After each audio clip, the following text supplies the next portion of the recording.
Hey, good evening and welcome everybody. How's it going out there in YouTube land and the world in general? And yeah, I mean, it seems to have been a week that's just not the best for anybody. We were, all day pre-show talking in the private section of the Discord server for the Shills, and everybody's just tripping on their own bullshit and somebody else's and so on. So, I hope you guys had a better week than we did, but I have a feeling there's going to be lots of tales of woe out there.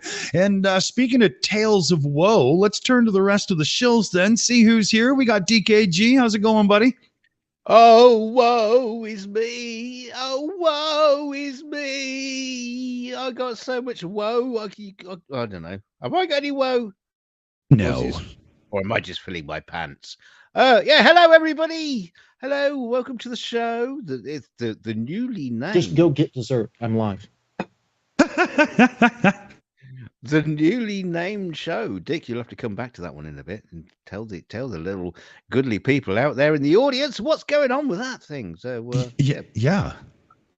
Over to you, Loki. Yeah, Loki. How's it going over there? Did she get in her dessert? Yeah, she's getting her dessert. Not quite sure what she's going to grab. But the Empress... Go. Okay, get a muffin. Go on. Jeez. So, the Empress got her interim report in this week. That's the highlight of the week. Great fucking A's. All right. I didn't even know she was Canadian. Yeah. Hey. Now, as far as today goes, fuck Friday. Yeah, man. You've had an interesting day so far. Do you want to tell the tale now, or do you want to wait until we're into things more? Oh, I can wait. Okay. And get really drunk in the meantime, or try. Yeah. Daddy Martian did a boo-boo.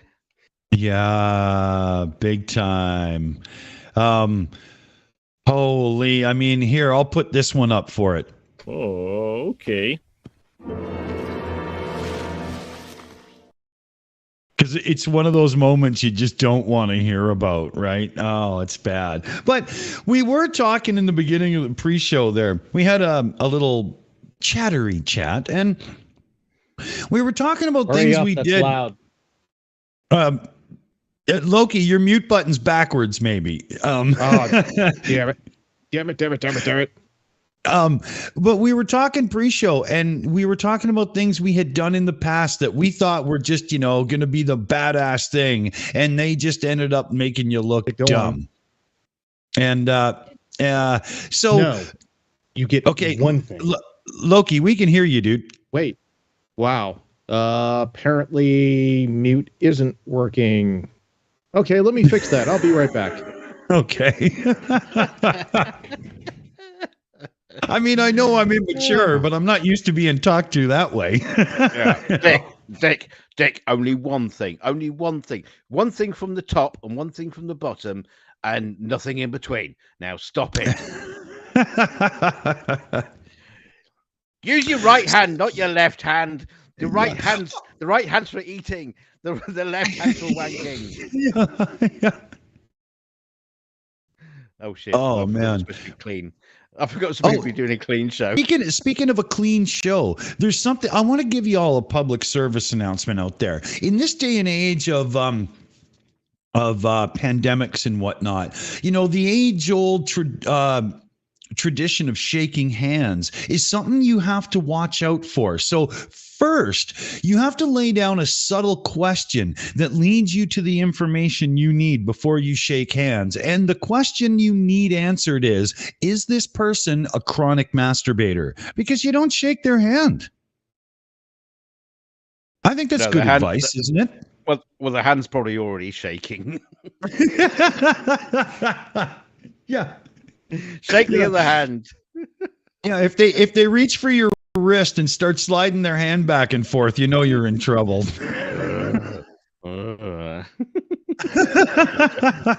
Tried to slip your glove off. Oh dear. And if the person has a forearm that's colored like they work as a vet on a farm, you probably shouldn't shake that hand either. I'm just saying. No. That's a ring you don't want to kiss. Yeah, anybody who tickles tonsils for a living is not somebody you shake the hand of. I wonder. I'll tell you what. I'll come back to no. Okay, I wonder what it's like when two vets meet each other. Do they shake each other's hand, or do they just go, right? I know where your arm's been, and I know where you and the other guy goes, well, I know where your arm's been. let's just bump elbows. Yeah. No, I think they do it Japanese style, and they just bow and nod from 3 feet away because there could still be something that would fling. Anyway, Dick, the show title. Oh, yeah. So, Friday is starting to evolve to a thing where we just kind of get together and talk about life, the universe, and everything in it, hence the 42 show. So that's not a real set in stone thing. We're kind of working on it. We'll figure something out. We're open to ideas, and we'll probably ignore most of them, but we're still open to them. Yeah, so just if being you've got honest. any ideas, if you've got any ideas, put them in the chat and Dick will ignore them. If you like the way it's going, put a 1. If you don't like it, put a 2. Oh no, tell you what, if you like it, no, put a 42 if you like it, and put a 43 if you don't. It's not bad.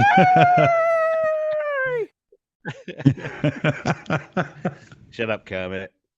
That's funny. Let's see if this thing works now. I'm going to try to hit the mute and see if you guys. Okay, that cut you off. That actually worked. Okay. Stupid Windows with their whole, hey, let's just switch how all your audio is routed for absolutely no reason. I hate that so much. Like I've said before, there should be a button that says Windows, I know what I'm doing with audio. I don't need your help. Fuck off. Or fudge off. I mean, I'm sure they wouldn't, but I would, I would for sure. What so here we were gonna do the whole, moments from previous days gone past where you did something that you thought was just gonna be all that in a bucket of chicken, and it just ended up being a cow patty that got thrown at your face. Oh boy, did I have a look when I was a teenager. I had, the old it's like, you remember those like soft leather boots? Not ankle boots, they go up like about 10 inches up your leg. The soft floppy, you kind of your new romantic Duran kind of style boots.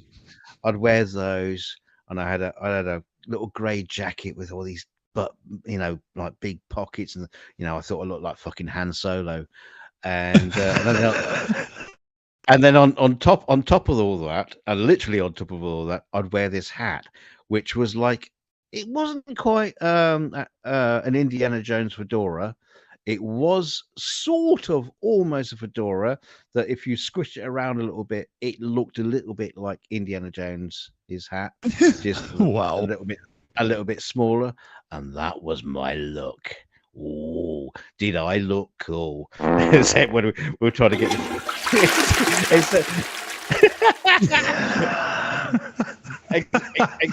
except when we were taking like a family photo, my brother refused to be in the same picture with me. Take that fucking thing off your head. You'll be getting an earring next and kissing boys. Oh, that's funny. Oh yeah. Everybody's got these stories, right? Might as well share them, especially, I mean, what the hell? Who cares? The Teams is showing you sending audio. Loki, sorry. Oh, shit. Why? I can't believe I just did that. Holy fuck. Dear Lord, seriously. Never mind. Oh, I need that as one of my gags that I could trigger. Damn it. Okay. Here, hold on. I'm just going to erase that. Ready? Here we go.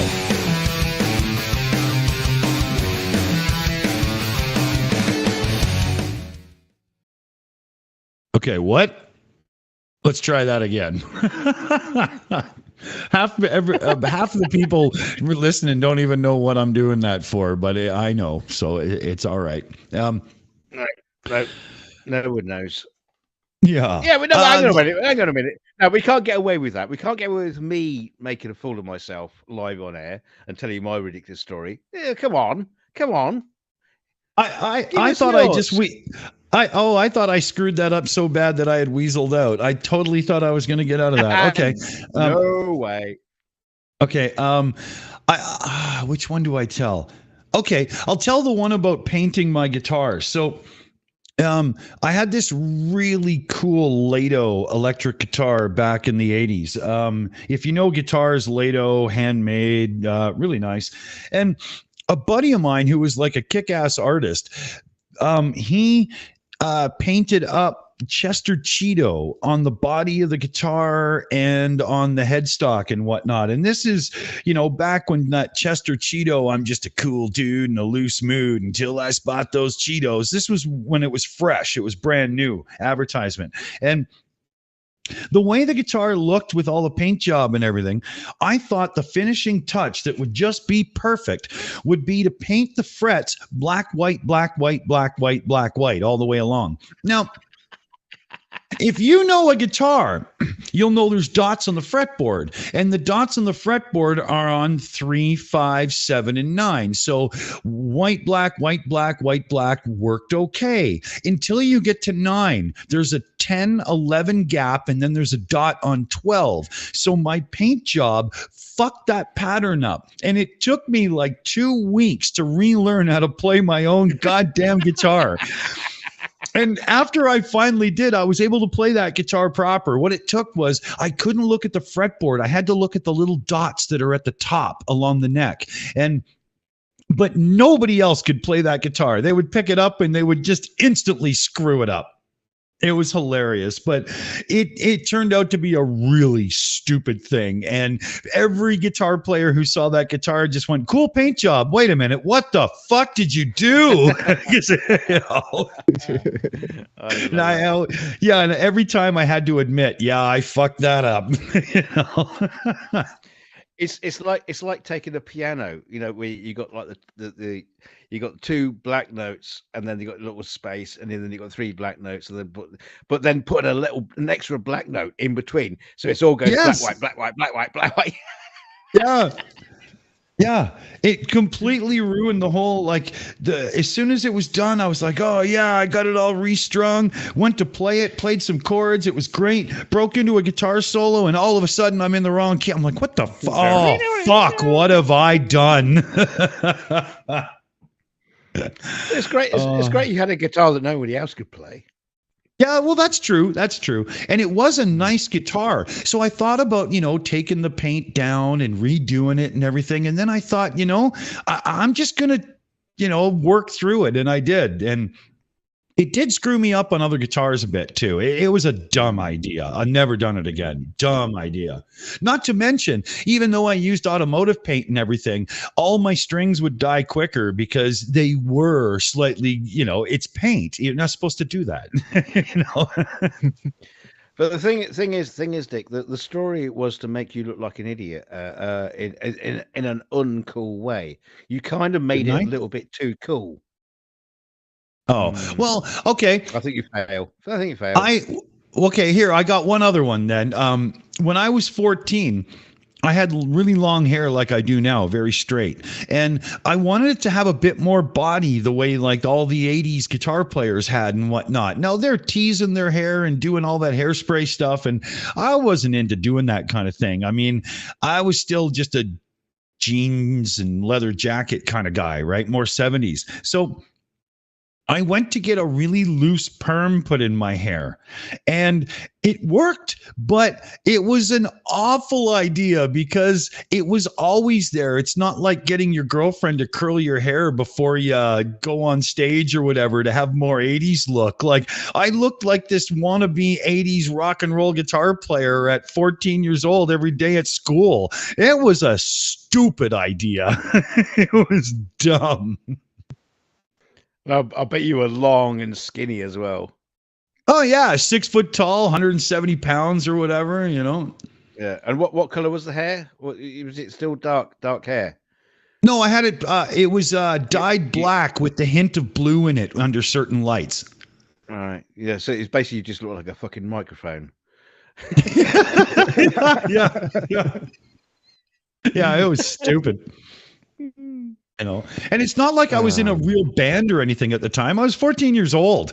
I mean, like when I was 18, I was a working musician already, right? That would have been different. But by then I wasn't that fucking stupid, So, well.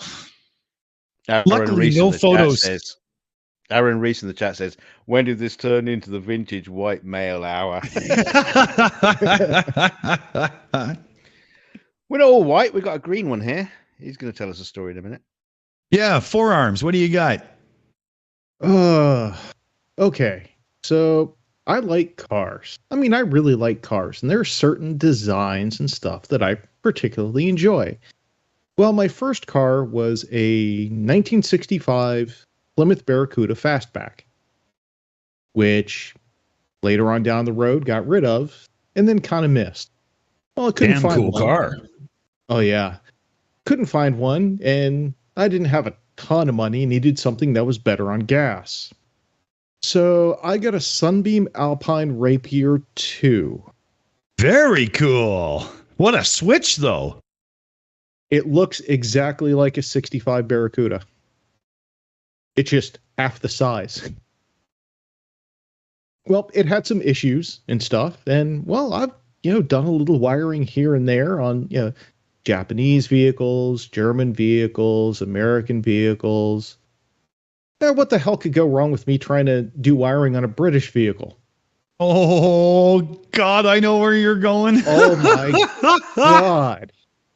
So, apparently, yeah, they were still just using paint dots on generic wire. So you have a white wire and it's got a red dot, a red dot, red dot. Then you got another generic wire with a brown dot and a brown dot. And well, what happens to white wire after about 30 years? It turns brown. What happens to paint after about 30 years of being exposed to weather? It kind of turns brown. So I was trying to get the turn signals to work. So I'm sitting here testing wire after wire after wire, and I sorted out the radio, got the turn signals to work. Just they would never shut off again.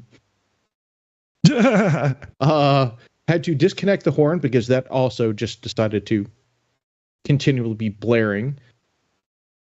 And yeah, nice. In the US, they only sold like 1,500 of these in the US. So for a vehicle in the US, that's kind of rare.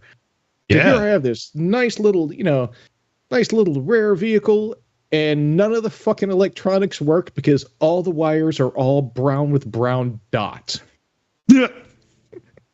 So basically all the wires look like the color scheme of a Commodore VIC-20. Yeah. Oh God, I tried to sell it off. Nobody would buy it because you couldn't get like if you broke a taillight, good luck getting a replacement for it because nobody made replacements. Yeah, no, you would have had to phone somebody over in the UK to hook you up and send her over. This was way like this was not you weren't going to Rock Auto, you know.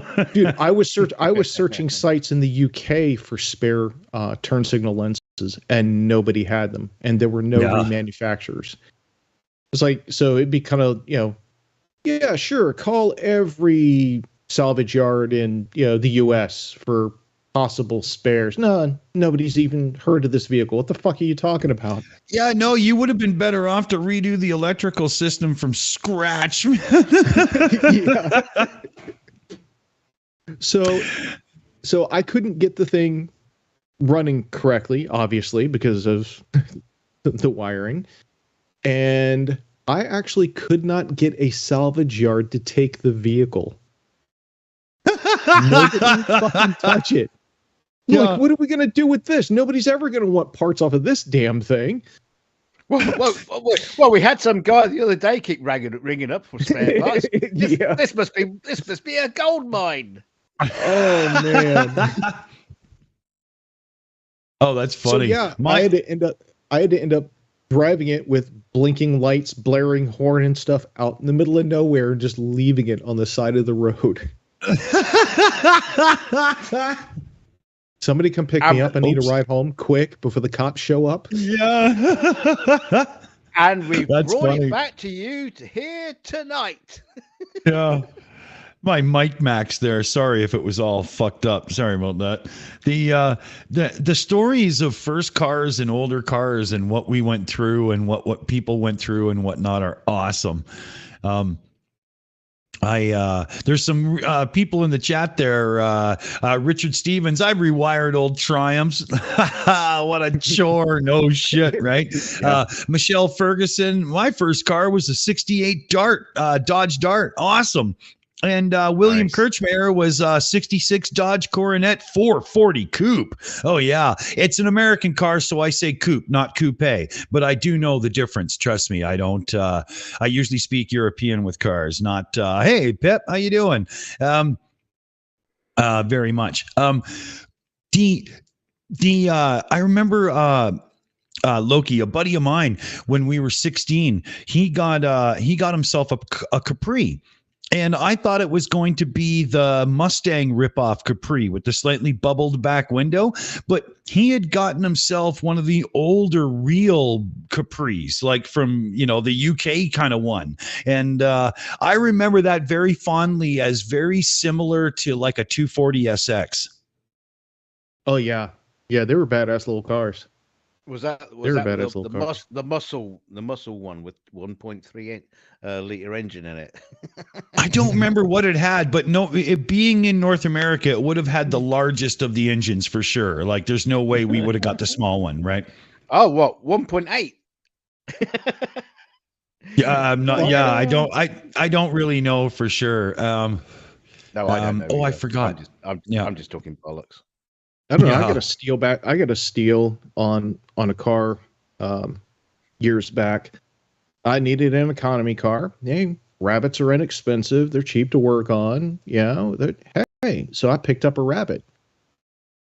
Why or golf for those? Yeah. I was just going to kick in. It was a Mark I.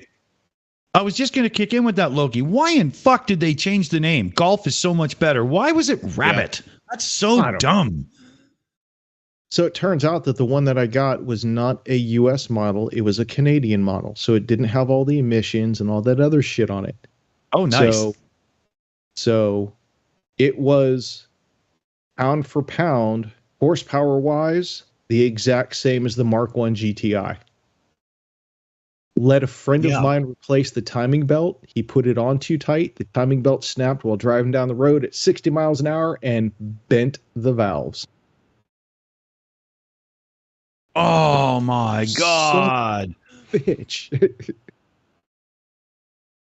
Oh, brutal.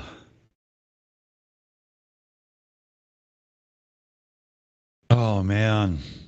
You know, funny thing about cars was the switch to the more modern cars from the older, more American cars back in the day, like from the 80s into the 90s. Americans weren't used to the dire need of changing timing belts due to catastrophic engine failure. Like your average non-interference old lumpy V8 from the 70s in America, if the timing belt went, or, you know, if not the timing belt, if the alternator was slightly out or whatever and blah, blah, your valves and your pistons would never hit anyway. Nobody really cared so much. And there was catastrophic failures of cars for years over that over here.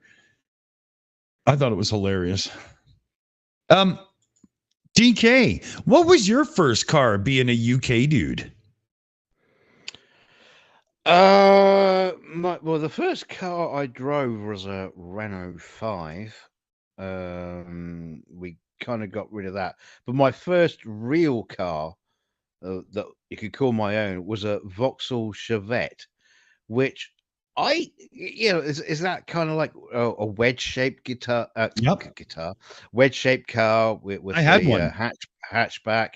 And I always wanted to, like, being a stupid teenager, I always wanted to, like, break it down and turn it into like a DeLorean, Back to the Future style DeLorean with all the engines off the back and with the machinery.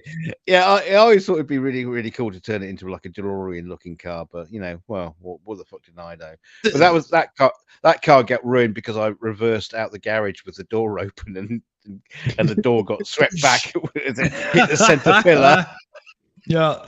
The Chevette had one thing over most of its peers, though. It was a rear wheel drive car. It was, even though it had like shitty suspension setup and all that, if you know all about that stuff, it had a horrible system until near the end, but it was rear wheel drive. So it was, it was more of a driver's car in its day, It's hard to say, I know, because it's a complete little shitbox, but it kind of wasn't in a way, right? Well, the thing is, back then, when it wasn't the Chevette, I had a Vauxhall Viva, which is a tiny little shitbox. I mean, there were all shitboxes back then. The Viva, I had to drive down the road with the heating on, no matter what the temperature was, otherwise the radiator would overheat. It's like everything was shit boxes back then. Exactly. Allegro, I had an Allegro as well, and that was my first car that I owned was a shitbox, and yet it's a car that people go, ooh, cool. I mean, even in the day, people thought it was amazing that I had it, but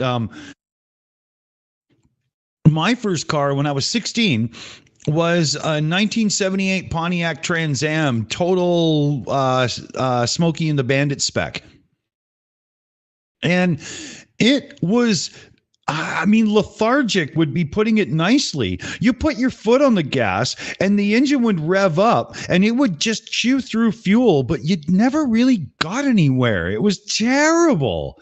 And my father and my dad's buddy down the street were properly into cars, and brought me up into cars, watching Formula One racing and all that stuff. And I drove that car for about 3 months, and then it became winter, and they put it over in his buddy's garage. And over the winter, that horrible Pontiac 400 with that lame ass transmission was ripped out of it, and they put in a properly built 350 into it with a really nice Borg & Warner 4-speed and whatnot. And holy shit, that was a car. That was awesome. Oh yeah. Probably dangerous for what was then a 17-year-old, but hey, yeah, exactly. William, it was the ultimate malaise car because it looked really badass and stuff, and it had 400 cubic inch 6.6 liter on the shaker hood and everything, and it had about like 175 180 horsepower. It was a joke. I was going to say maybe we should get off the car topic, but there seemed to be an awful lot of petrol heads in the chat. Yeah, I'm actually surprised. Normally we get in shit. Like if Mipet was here, she'd be like, "Shut up, guys." Yeah. But we're not getting in trouble. Oh, Borg & Warner. Aaron Reese says, my brother is over their manufacturing line. Awesome. I'm a big fan of that name. They've done amazing things for a lot of people in life. Very much, very much. We didn't have a lot planned for today. I'm still in the middle of doing a lot of rebuilding, although the show looks pretty much the same as it has lately. In the back, I've been rebuilding a lot of stuff, and I just didn't have much time to plan. DKG's been off doing his thing. Loki's house is just full of crazy and madness. He doesn't have time right now, and yeah, so we pretty much just turned this into a hangout. I'll show you this.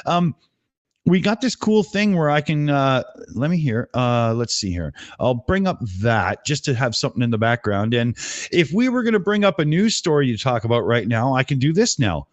Go on. Right? Let's use this opportunity to do a bit of news. Let's do some updates. Oh, okay. Okay. Hold on. Let's go to the snooze. Yeah. Okay. So yeah, police spoke to Hamburg gunman weeks before attack. Oh, really? Okay. Well, let's open that up and see, and we can scroll through and whatnot. And, if we were live on camera, this is why this setup was done for our new layouts. You would still have the person there. Oh, I got to square it off a bit more. It's not 100%, but and then, see up at the top, you can see our thumbnails, right? Well, I got this other thing where let's say we have like 5 people or 6 people on the show or whatever. Well, I can just swap that out and bring in another view, and you can see they're smaller. I could layer more in, right? That's what's been going on in the background. And that's why I haven't had a lot of time to really perfect things, but we're getting there, I'm not prepared for any news thing right now, dude. I'm just, I think I'll do this instead. Awesome. Shut up, Meg.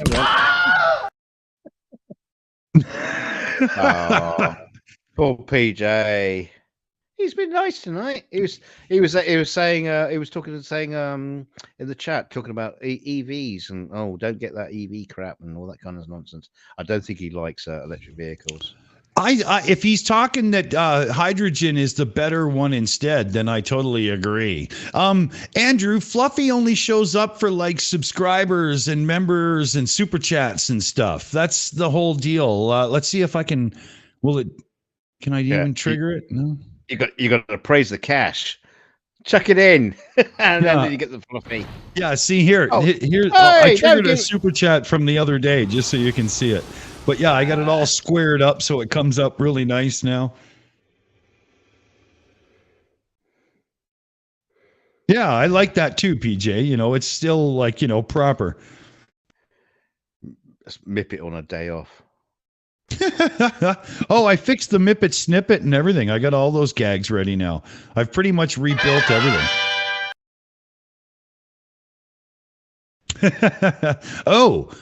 Oh, see that weird blackness? Okay, I got a couple things to fix, it seems. But some of those things, they seem like it's just like a simple thing, but you got to trigger a few. It's weird. It's weird. I won't explain it right now. Let's see if this one works. You're a loser! Are you feeling sorry for yourself? Well, you should be, because you are dirt! Am. You make me sick, you big baby! I just got told off. Yeah. Thank God I wasn't on the screen. Oh, I did it because I was there. Yeah, I did it because I was there. Otherwise, it wouldn't have been fair. You know? Well, the good thing is the bump in bit rate definitely shows. Oh, totally. Actually, you can really tell. Nice and clean. Yeah. Yeah, that's why, if you notice, we're at 60 frames a second now. And the reason is we could jack the bit rate up to get the text clearer for the closed caption and whatnot. I hope you see it.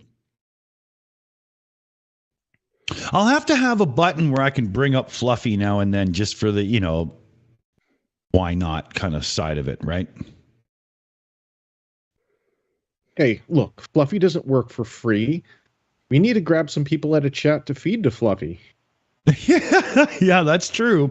That's true. Fluffy likes Scooby snacks, right? Yeah. It's like when you're watching a show and you're seeing the numbers going down, that's because the dragon's being fed. It's not because we're doing stuff.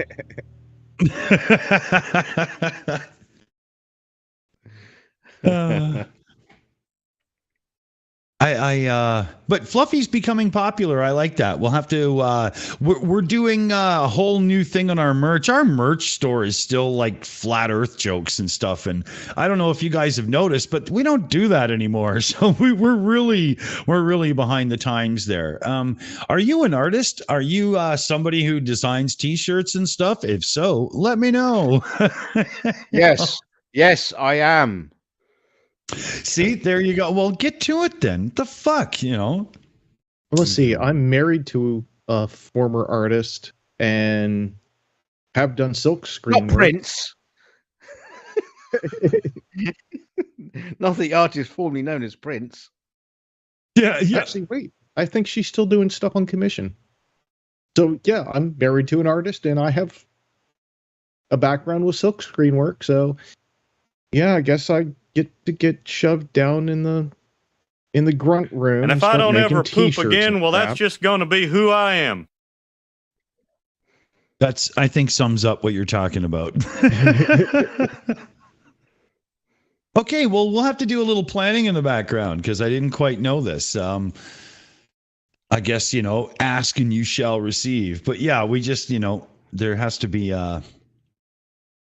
Yeah, I know, Andrew, but we, if you go back about a year and a half on this channel and watch one of our old episodes, you'll see us take on like some flat earth videos and make fun of them.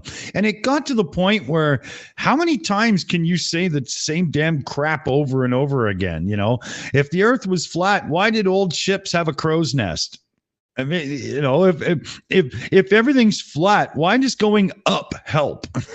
It just can't make this shit up, We even had one remember Loki, the sextant versus the globe. Are you kidding? Like what?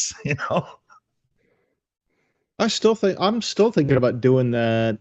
How would you actually navigate if the earth was flat? Do an actual proper, because you had Mitchell from Australia and all those other guys talking about, the sextant on flat earth, and they never actually showed you how to fucking use it. Yeah. So I may actually put together a proper flat earth navigation series. That'd be funny.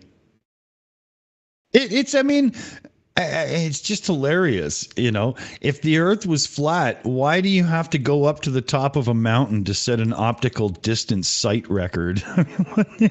There's so many stupid things. Here, we'll pull out let's see if this one works. We'll pull out the honesty meter on those who preach flat earth on YouTube.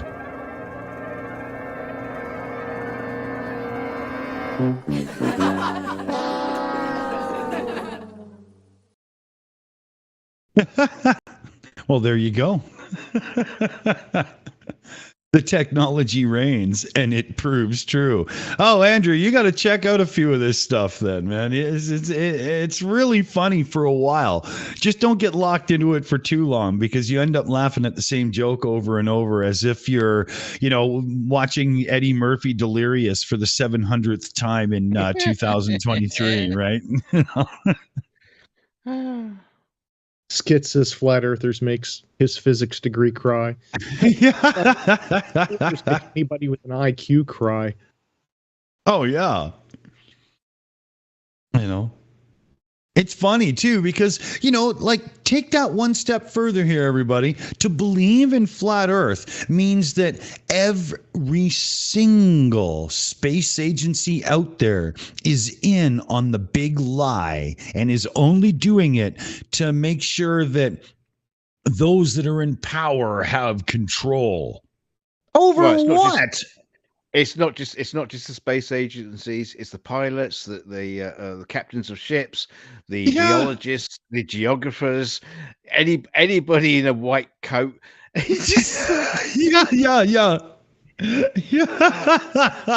And given the opportunity to prove weather people wrong, weather people, given the opportunity to prove it wrong, they will not dabble in the science. They can't do it. And they just fail every single time. And it's going, well, I don't believe, I just don't understand, and I don't believe this, and I think it's fake, or, with no evidence. It just, every single time, they just got nothing. Yeah. Nothing. It's funny, but it does get old. Like, you get wrapped up in it. Jesus Christ, we were laughing at them for about a year and a half before anybody gave it a second thought and went, wait a minute. Yeah. What was the funny thing about it is, you'd be because you did like debunking videos, and you'd be showing a video, and I'd be, there, before I was joining as a part of the team, I'd be in the chat saying, Dick, you showed this video last week. And even you didn't even notice, because it was just so fucking, repetitive. I couldn't tell the difference. Yeah, exactly. You couldn't tell. Just the same old whiny little shitbag little. Oh, God's sake! But anyway, we're better than that now, aren't we, PJ? Yeah. We're better than that. Well, I thought we might actually just take a little look at things, because we were promoting the Top Left Award, and I do have it in the description this week, so we could, if we really wanted to, kick in with the Idiot of the Week and show a little something. I think you'd better. You think so? Sit on Santa's lap and tell us a little story about what you want for Christmas, or your Idiot of the Week little report. Yeah. I actually don't seem to have a what I just said made absolutely no fucking sense, but then we're talking about flat Earth, so it doesn't matter anyway. Yeah. I'm just gonna bring up a real simple little quick video of, because sometimes this guy has long-winded lungs that you would expect to be driving the body of an elephant, and it's all just piss and vinegar. So, but let me find just a little short one. Okay, yeah, here we go. All right. I think I got this all set up. This is still a slightly new setup to me, so I want to make sure I get this all right. Okay, so let me show you what a true flat Earth fucking shill, because we use it ironically, sarcastically, right? This guy, I'm pretty sure, is one of those grifters that's just in it for the cash, but at the same time, he does portray himself as being stupid enough to believe it. So you tell me, fellow babies, I'll just give you a taste of this idiot. Regularly, I get emails from buttered Globers trying to tell me, nah, you're dumb, you don't know what you're talking about.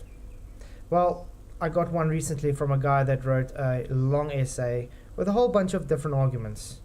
I decided, hang on, let's do a series on this, argument for argument, and see who the ignorant one really is. Sit back and enjoy. Well, this is it, guys. Debate me, I dare you. It's from Leslie Rohrer, or whatever. I hope I'm pronouncing it right. Anyway, he even sees it in Mattoon and Fight the Flat Earth. Why?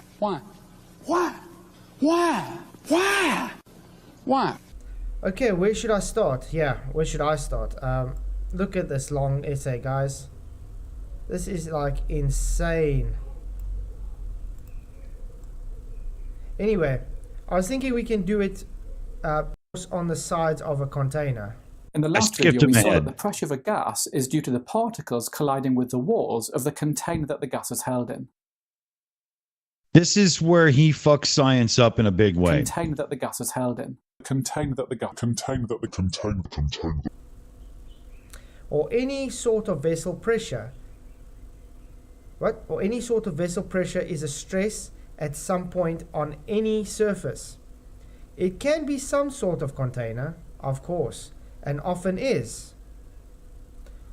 But a container is not a requirement.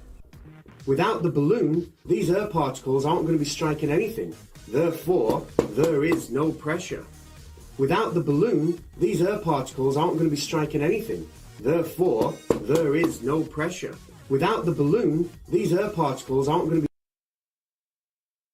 So a lot of you probably aren't 100%, with what's being said here, but this is his way of saying that the earth must be under the dome, the religious dome, the firmament, whatever, because otherwise there's no way to have the pressure of our atmosphere, because gravity isn't real to them. They say it's buoyancy and density. And so he's taking gravity out of the equation, and as such, arguing that the earth couldn't have a pressure gradient without a container. It's ridiculous. Exactly, ugly German truce. There would be no gradient in the dome. It would balance out, right? It's ridiculous. But that's the kind of thing flat earthers do all the time. And if you're into a good laugh with a little bit of science behind it, it's fun for a bit, but Well, the thing about that is what's kind of curious or kind of like stupid or whatever you want to call it, is that gravity is definitely involved in the model for the globe. It's there. So to deny gravity and say, well, all the physics is wrong. No, you don't do that. You can't do that because that's part of the model. You can't just deny it and then say, well, your model's wrong because I don't believe in the thing you use in your model. You have to prove it's wrong. And that's what they don't do. They try to disseminate the globe model by coming at the sides and try to poke holes in it without actually proving that it's wrong. There's no science. There's no science involved. It's just like it's just like, wow, it's like a little hen pecking at you. Don't believe in that. Don't believe in that. Don't believe in that. That's fake. No, we'll prove it's fake. Prove it. Prove it. Yeah, exactly. Stop being a cunt and prove it. Measure something. Oh, you wankers. I tell you what, though.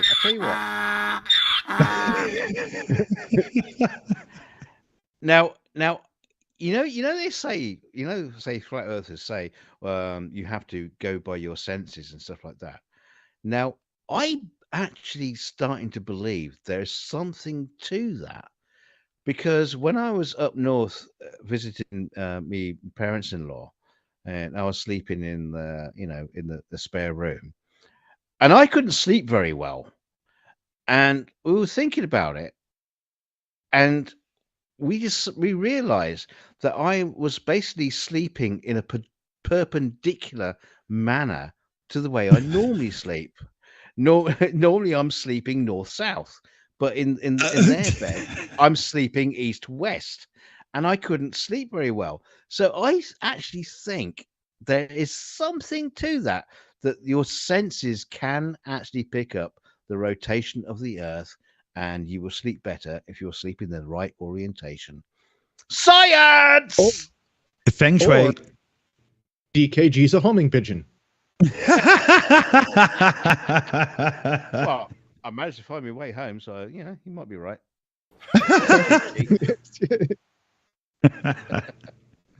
Yeah, just saying. Might be something to it. I don't know.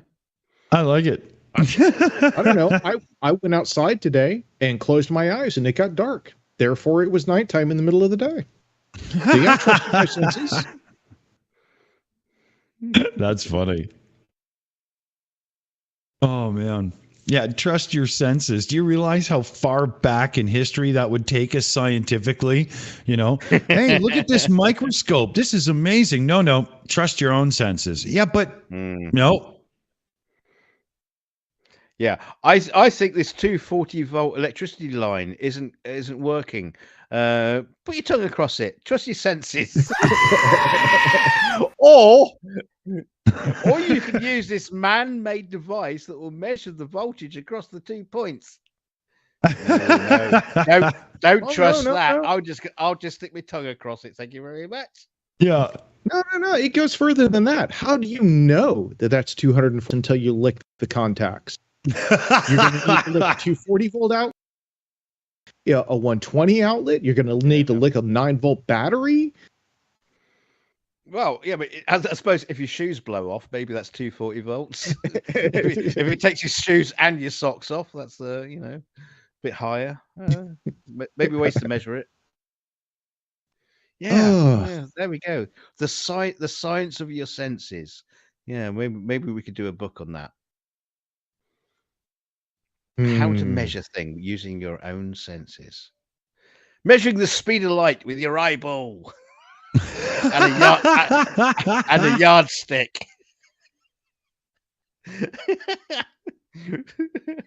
Switch the torch on. Oh, yeah, that was quick. How do you know how do you know that's a laser until you shine it in somebody's eyes and blind them? Oh, no, because you get cats to chase it. That proves it's a laser. What if the guy measuring the speed of light was in the middle of puffing on a fatty at the moment and looks over and he goes, "Wow, man, that one took like 3 seconds." Look at that light go. It's pretty. Andrew in the chat, I'll take the goat over Fluffy any day. Yeah, the goat's popular around here. Man, that goat's been around our channel a long time. Aaron Reese in chat, you have to have a scientifically accurate stopwatch to see how long the exposed circuit knocks you out for.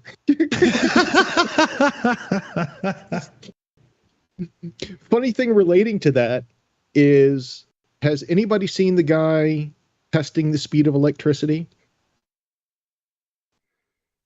I take that as a no. Is that Veritasium? Where the guy runs like kilometers of wire in a loop to a light bulb, and the switch is on the other end, and he flips the switch and then has to wait for the light to come on. Wow.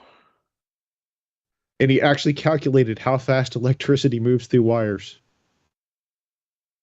It's like, that's completely useless in everyday life, but you know what? That's kind of cool.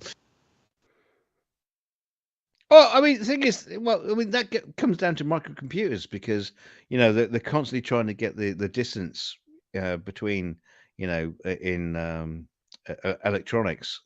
Do you call it electronics when it's like microcomputers and semiconductors? But you're getting the distancing down. The shorter the distance, the faster the computer.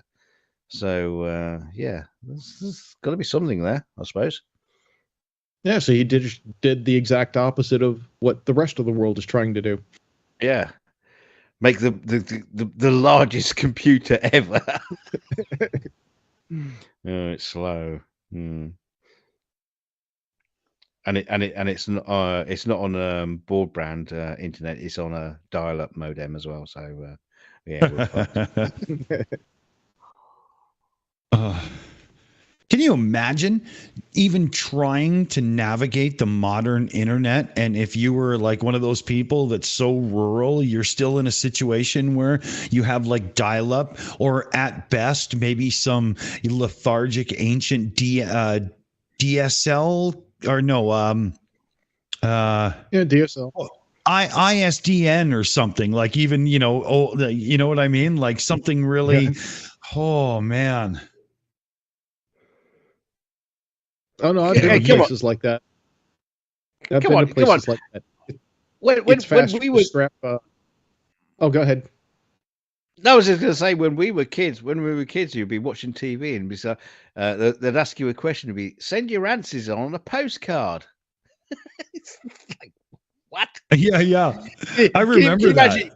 Can you imagine telling kids to do that now? Say, how do you send a postcard? How does that work? Yeah. Is that like a Twitch thing, or can you do it on TikTok? No, you write it down on a card and put a stamp on it. Put it in what's a post box? What? No. Is that like Telegram? No, it was like Telegram, but in the days that you go, that's Telegram. Yeah. Oh, that's Morse code. No, it's kind of like a telegram, but less online-y. Yeah. Go pay the Monopoly man, and he'll transmit your 7 words. Oh God, no fucking clue. Although I must admit though, I look back in the years before the internet, and I'm thinking, how the fuck did we manage to get through it? How did we do that?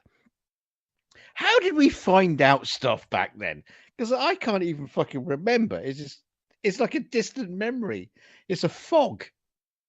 I would like to know why, when in voice chats now, we all get so, as if latency is a new thing, where talking long distance on old telephones, there was always latency. Why is it a big deal to us now? Yeah, like playing chess on by post. That was a thing, man. Yeah.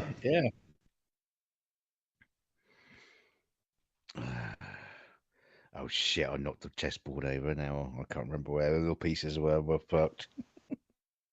I don't know if I ever told this story, you sunk my battleship. That's where I was going. I wanted to get Battleship. My son's on the autism spectrum, for those that don't know, and I thought Battleship would be a good way of incorporating a couple of thought things that he could, use a bit of work with. So we were out at the shops looking around, and we were hitting the thrift stores. I do a lot of thrift store shopping. I get amazing deals where I live. And we found Battleship, where you have to build it, and it's got like Lego for the boats and whatnot. And I thought that'd be amazing, right? So I grabbed it, and it's this nightmare of cardboard that you have to set up every time. And it literally takes you as long to set the damn game up as you intend to play. So it ended up being this a bit like a real war, Dick. Yeah, kind of, right? I mean, wars have been fought quicker, though, than it takes to set this game up. And so it ended up being this thing. When we were done, we were like, you know what? That just goes on the shelf now. We're not touching it. And we went back up to the thrift store and found one of the nice electronic versions to play, because I was not doing that every time. There was no way. What were they thinking? Well, battleships in my day. I mean, I had this. It was basically a very, very small, little box, and all it came was like pre-printed maps and a pencil. Well, actually, it came with 2 pencils because you had your opponent, and that was it. That was battleships. Just paper and a pencil. Yeah, it's like playing Hangman. You remember playing Hangman? Totally. Yeah, well, if you try to describe that to a kid, they'll be go, "What is that, an app?" No, you just draw it out on a piece, or like tic-tac-toe. It's like, well, is there an app for that? But this is What you're saying You pertains can to piss a in whole the snow. But what you're saying pertains to a whole bunch of the early PDA apps and all that shit that came out on the Palms and whatnot. I mean, you would get like, Hangman, and why wouldn't you just play it on paper? Or somebody who would sit there on a computer and play solitaire. Isn't it more comfortable to just sit there and play with the deck of cards? Like, really? Yeah. Well, the thing is, you can cheat with the cards. Yeah, but you don't. Yeah, I guess, right? Because you don't need a computer AI to play solitaire. That's kind of the point. Yeah. Yes. And then the internet invented wanking. And we stopped playing cards. Yeah. Yeah. And then there was OnlyFans.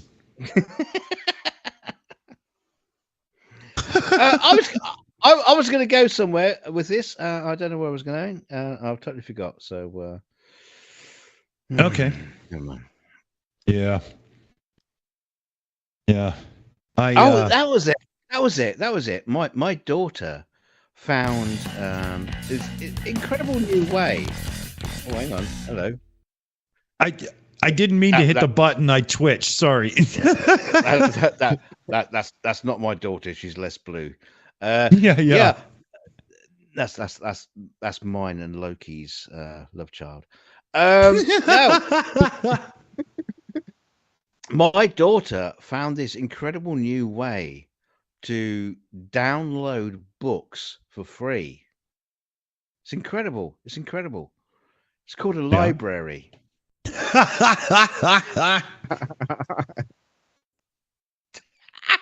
No, that's a good one. My wife was in the conversation with somebody on Facebook, and they said, "Do you know?" And it's the same story. It says, "Oh, you do. We lost you. Oh, God. We lost you. It's the same story." You said. Okay, am I back? Yep. Okay, yeah. My wife was on Facebook, and there was this woman saying, "Where can I download books for free?" my wife was saying, "A library." Yeah. Libraries do digital rentals as well. Like, you don't have to actually go there. It's hilarious, but it's true. Oh, I didn't know they did that as well. Yeah. My local one does, and then there's an association of our local ones in our region that do as well, and they do still time it. So, like, I guess they use a DRM system or something. My son and I, we don't do that. We go down to the library like every 2 weeks, and he likes, looking through the books, and if you take him to Walmart, he's got to look through the DVDs. Like, he likes having it so he can just pull up a clip on his computer, but he likes the physical in whatnot of proper a book media. Yeah. There's something pretty cool about that. I mean, the thing is, if you download a digital version of it, do you get fined if you don't bring it back? Exactly. Yeah. Hey, T King. Exactly. But they do have a thing for it, right? It must be like DRM or something. I don't really know. But that kind of shit's everywhere, right? What are you going to do? Yeah, I never could get into the whole ebook thing. I like being able to sit there and physically hold the book and read it. Yeah, I tried an ebook reader with the e-ink and everything, Loki, and it was all cool to have them. So, like, if I was at the beach with Felix, I could just pull it out of a backpack. But when your son's on the spectrum, when do you have 40 minutes to take your eyes off him? Like, I never used it. And anytime I was at home, I wanted a real book. I would go to the bookstore. You know what I mean? Yeah, exactly, T King. It's the whole thing, like T King. You know what I mean? Like when you go to a used bookstore, so then that way you can get like a whole whack and whatnot, trade some in and stuff, but you still keep the ones you want on your shelf. It's part of the experience, Same with porn mags. Sorry, DK, but Clive Wells got a good point there too. The one thing that's great about modern books is audiobooks if you're traveling and whatnot, especially for people that are like road warriors driving themselves and so on, or, on a plane and just, you want to zone out all the people around you because you're crammed in like a goddamn Greyhound bus,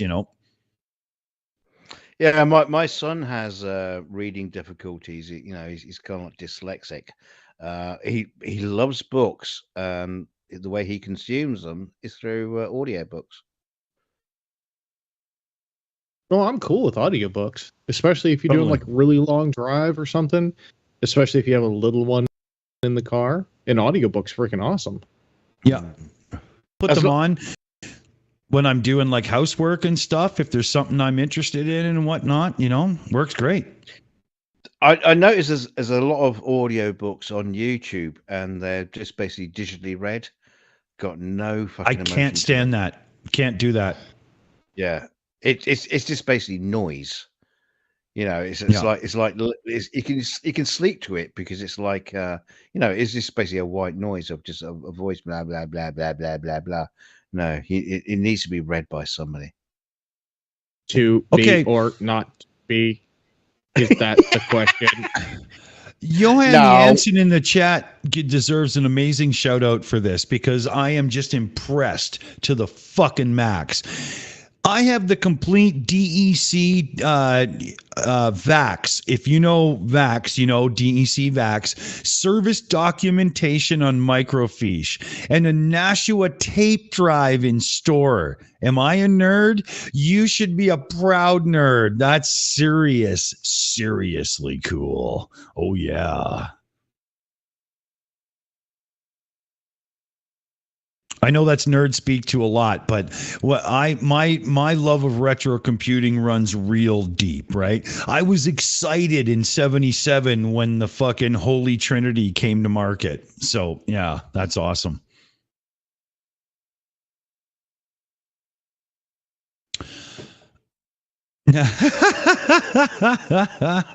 Yeah.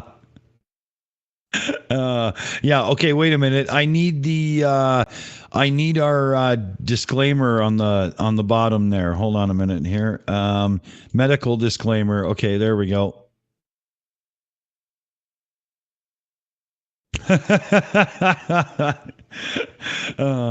When I said vax, I didn't mean anything. Oh, I see. Yeah. Well, Vax over in the UK, that's a carpet cleaner. So I thought he's got all the the documentation about a carpet cleaner. That sounds like really fascinating stuff. That would have been, that would have been good. That would have been a good one. Oh shit! I'll do Homer too.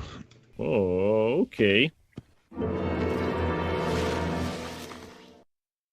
I just like how he fades into the screen. I think that's a great one. Nice key. Yeah, it was great. Somebody that posted a green screen to use for all actually posted it at a high enough bit rate that the green wasn't 7 shades. It was actually easy to do. Yeah, that's sort of shit I normally get sent. Yeah, exactly. Yeah. So I don't know, what is it there? We're quarter after. We got a little time yet and whatnot. Where else you got? Where should we? I tell you what. I was sitting there with my father-in-law, and he's watching the was like UFO hidden mystery files on Sky. Oh my fucking Lord! Trying to explain to him that it's bullshit. It's all bullshit. He's a liar. That cunt. Get him off the screen. Yeah. Ancient aliens and all that kind of stuff. Oh. I was trying to say to him, you know the thing he was talking about, Machu Picchu. And the stones you can't. They're so tightly fit. You can't get a laser in between. And, you know, there's got to be something there. I've got to say, no, Dad, it's bollocks. Don't listen. And it was so frustrating because because you know we've done all this in the past, Very and much. I couldn't remember the exact explanations of why it's bollocks. And I was just saying, I know it's bollocks. I can't tell you why. I can't remember. I can't remember. Yeah. Why. It was so frustrating, and there was, you know, all these things about, you know, aliens and alien reductions and people taking objects out of, you know, it's got to be something. Oh God, they've got to be hiding something. No, it's bollocks. Yeah, well, one thing about all the Mayan stuff, and you can see this in Egypt too. There's these little pieces of the stone that stick out, and every now and then they haven't been taken away, and they have something to do with the manipulation and movement of it and whatnot, and they're right there for everybody to see, and these idiots ignore it. The other thing is, Egyptologists have proven without a shadow of a doubt that the old school soft tools were more than capable of doing what they were doing. They had saws to cut stone and whatnot. No big deal. You know, and these guys go, oh, it's impossible for their soft tools to have done this. Not when you have 5 farmers sitting behind you doing nothing because it's off season except sharpening the tools and handing them back to you. It's actually really easy. I mean, come on. It's dumb. It's like they were cutting rocks with string, with, you know, like a resin on the string with sand on it, and just like, yeah. You know. And they had the was it bronze chisels, bronze saws. All they have to do is use the sand thing, because the sand is what does the cutting, right? The sand would embed in the bronze saw and become the blade. They've shown this, right? You know. But yeah, it's you know, but if you're not educated on the topic in any way, and then you watch that show, the way they present the things can make you go, if you don't then go and start thinking on your own and looking other things up. That's the trick, right? I was trying to explain to him the language they use in their documentaries, and you know where we're going to go with this. It was yes. You know, if they could it be, and if so, yep. Could it be that aliens did visit the Mayans and teach them these building techniques? And if so, what other knowledge did they pass on while they were there? Therefore, you open it up to any kind of shit you want. Exactly. Now, everything you say after that sentence can be attributed to aliens teaching the Mayans, and it's all now factually driven. But you forget that disclaimer because of the documentary-like approach and whatnot. They know the producers of the show are using the human condition against those who have no educational background in the topic. Yeah, they word it perfully so they can say what the fuck they like. And this is why you don't have this is why you don't have like Flat Earth programs, because there's no way you can word it without being a complete fucking dick. Sorry, Loki, go ahead. Well, those two phrasings are the lead into the hook, though, because you use those, you know, what if and how, and then the hook is, and why doesn't insert random government agency or scientist community here? Yeah. And that's the hook.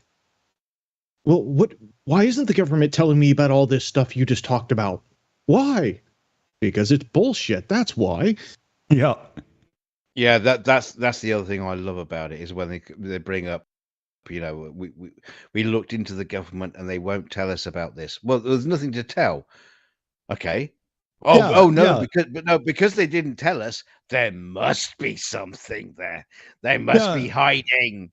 Yeah. Meanwhile, they were just even had the audacity to ask such a stupid question. You know,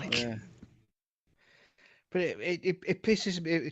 You know, my father-in-law, he was in the RAF. You know, he was a quite, you know, well-renowned person in the RAF, and you were watching the like UFO files type of stuff. And this Nick Pope, I don't know if you know the name Nick Pope. You must know Nick Pope. Loki, you'll know Nick Pope. Yep. And he's like, oh, you know, this guy Nick Pope comes out, and I'm shouting at the TV screen, going, "Fucking liar! He's a fucking liar!" And my dad goes, "Well, he was in the Ministry of Defense." I said, "Do you know what he did in the Ministry of Defense? He was a fucking receptionist. That's all he did. He never investigated anything. All he did was he'd take phone calls and say, oh, we don't investigate UFOs, and then pass the information on to someone else. It's fucking documented. I've seen documents with him passing off information to someone else. But the thing is, what they do is lie by omission. They don't tell you what actually happened or the actual truth. They miss bits out, so that way they can misinterpret or just push a narrative in a certain way. They'll like when it comes to like geology and a couple other fields of study as it pertains to how they the ancient alien community propose their beliefs on certain sites and whatnot is brutal, because they pick and choose the info they want to bring up, and they do it so that, you know, the people watching aren't going to have a background in these things. But there's some other things that you've heard throughout your life all the time that they could bring up that would make you go, but wait a minute. And it's really well crafted. Like, I do give them credit. It's just, it's obvious fluff, and it's being spewed by the History Channel. Let's not forget this actual fact here. Exactly. Yeah, I was talking. I brought that up as well in our conversation. But the other thing they do is you got to love is when they go, and according to ancient alien experts, dot. There's no such fucking thing. There's people who push books about shit. According to charlatans in the field. I mean, you know, let's be honest, right? There's that one woman that looks like Daffy Duck's mother with all the fucking plastic surgery she's had. Yes. She's about 2,000 years old herself, and as such should know better. And she spews the worst crap, man. Oh my God. Linda Moulton Howe or Mutton Howe or mutton curry. It looks like she went to the plastic surgeon and said, here's a picture of Daffy Duck. I want my fucking mouth to look like his. And then they'll cut to someone who's been in conversations with the Arcturians. I've been talking to them with my mind. That's not evidence. That's just a fucking nutter. Talking shit. I don't care if you take a straitjacket off somebody and put them on a park bench in front of a camera. They're still a psycho. with soft lighting and a nice background. Yeah, great. Yeah, talking shit. The History Channel. Joker mouth. Dave, that's a good one. That's Linda Mutton Curry. Yeah, that's true. Her middle name is the sheep that could not give birth.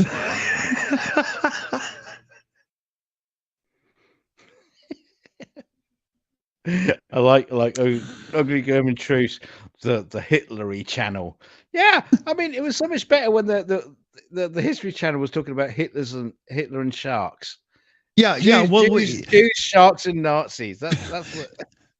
somebody, one of our viewers was the one that educated me on this. I looked it up. It turned out to be true. But the only reason the History Channel was born in the first place was Ted Turner, the CNN guy, had all the rights to all this World War II footage and stuff. So he created the History Channel as a place to dump it. And once they had worked that shit to death, they had nothing.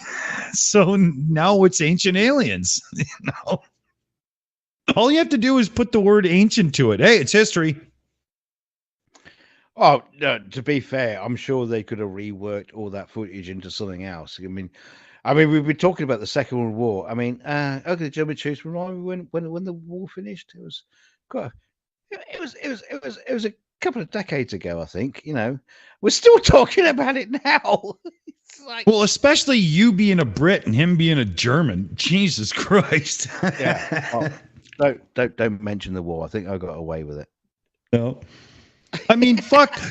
Clarkson is still making war jokes on the Grand Tour, for God's sakes, you know. Oh yeah, no.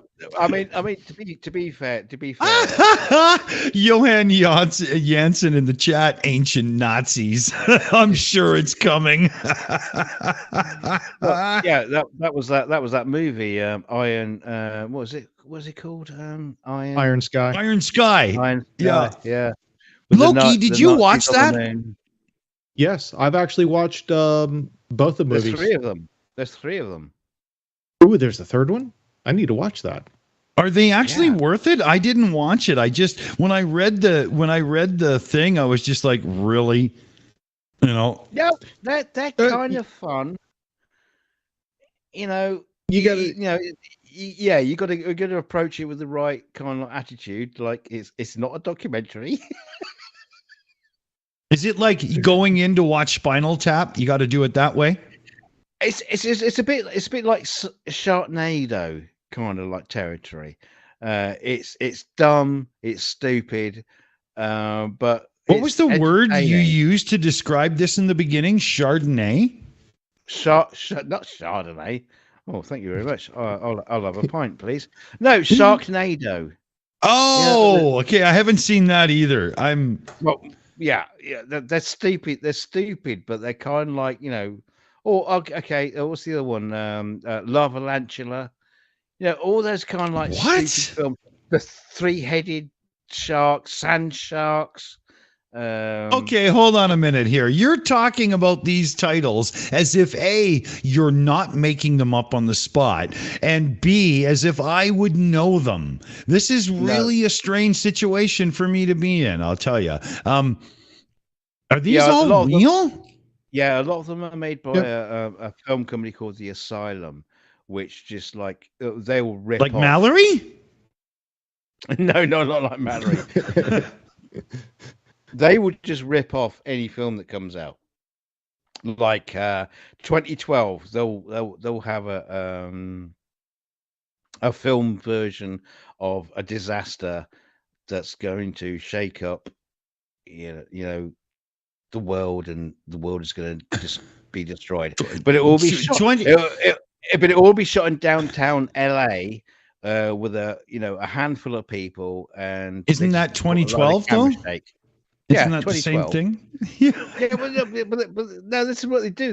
They just take a. Well, they did one for Battleship. You know, with the aliens all attached. They've done one for Independence Oh my Day. God, dude! Yes, I have seen these movies in my torrent feed where I go to watch all my stuff because I used to be a pirate and I made a living fine. No, but I have seen these now that you're saying these titles. I have seen them, and like there's one I really don't get. It's called Battle Star Wars.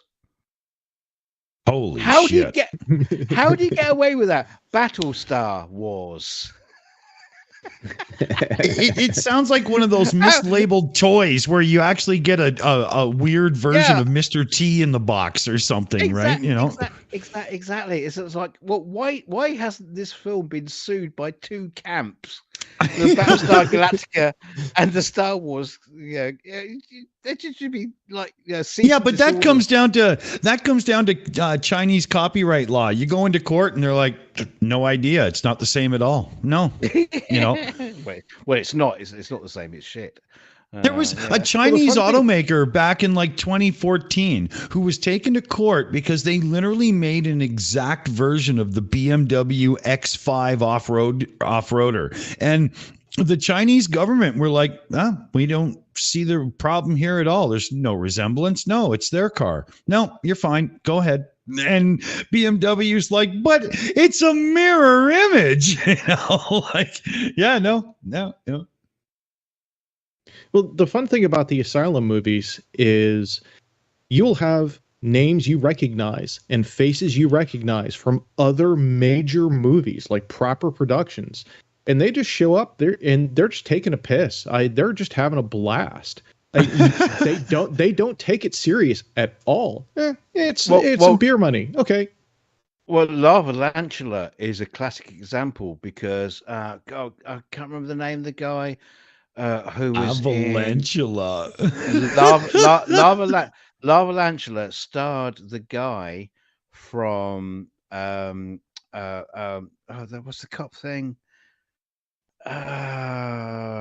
Jesus Christ, what was the comedy cop thing back in the 80s? Police Academy. Oh yeah. It's got the main guy from Police Academy, and during the film, half the cast of Police Academy appear in the film.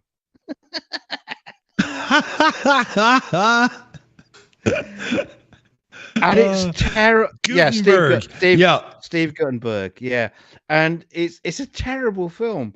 But you watch it and you think Guttenberg's having a whale of a time. He's just loving every minute of it. And he chews up the scenery, and and all this all the old casts show up in minor roles. Yeah. But it's so fucking stupid, and it's kind of like, you have to realize that movies were stupid. All movies were meant to do is it was something to watch and put a smile on your face. Yeah. And I think a lot of people have forgotten that about movies. Yeah, look at the movie Porky's. It was actually popular, and there's nothing to it. Yeah, it's terrible. If you're gonna, Porky's versus National Lampoon, Animal House. Animal House wins every time. Animal House is a quality movie. Yeah, I love Animal House. Porky's, fuck off. But look at the people behind Animal House and the careers they went on to, right? And then Gutenberg. I mean, his career kind of went the same way as the guy from Starship Troopers. Do you want to know more? What's his name? His career went down the drain as fast as he could cash the check from that movie. Which one? Not Doogie Howser. No, the main dude. Oh God, I can't remember his fucking name. Isn't it Casper something? And Casper Van Dien. Yeah, and he's just in the worst movies ever since. Yeah, that's it. Yeah, I mean that wasn't a great movie either, but I say it was a great movie. It was a great movie, and Star Trek stole all that stuff. It was. Yeah, it was an amazing idea that was done really well with a whole bunch of people that weren't quite ready for the roles, but still pulled it off under great direction and whatnot due to Verhaven, right? It was holy fuck, man. But he knew how to crank out a great movie. I mean, RoboCop. Fucking right. I mean, yeah. And obviously Total Recall. They were great movies. A load of shit. They're not Oscar material. They're not, thoughtful. You're going to walk away from them going, let me think about that for a little while. But of their age, but of their age for the genre they're in, they are top of the heap. Well, this is what I was talking about. This was the age when you made movies to entertain people, and not to try to fucking change their minds or make them think that agendas. Aren't women great? Role models. Let's not get specific on any agendas. Let's not do that. Let's just go. It's just one. That's just one of them. Yeah, but it was nice. It was nice when people just simply wrote a story because they had a story to tell instead of I'm going to wrap an idea into a story. You can see it. It sucks. Mm-hmm.